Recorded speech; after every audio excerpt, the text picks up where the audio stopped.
So ayun mga paps, ginawa ko lang ng video para please hindi lang isang tao ang magkakaroon ng idea, no? May nagtanong kasi sa akin, ang tanong niya, magpapalit daw siya ng rear shock na pang Honda Click, na stock na rear shock.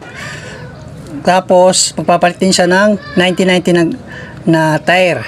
Tanong niya kung sasahid ba yung 1990 na tire sa stock na Honda na rear shock. Sabi ko hindi yan.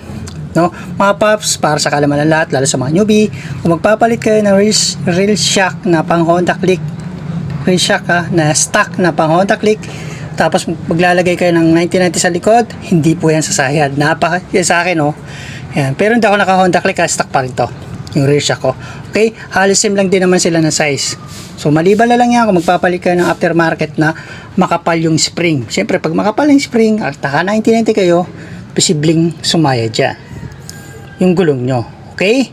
So, para sa kalaman ng lahat, ginawa ko na ng video para hindi lang isang tao ang makakaroon ng idea. Okay? Sa mga newbie, wala po problema kung maglalagay kayo ng 1990 or magpapalit kayo ng 1990 na gulong.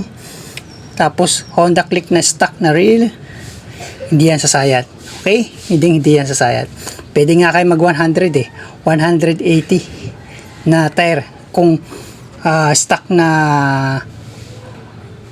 rear shock ng Honda Click, walang problema. Okay?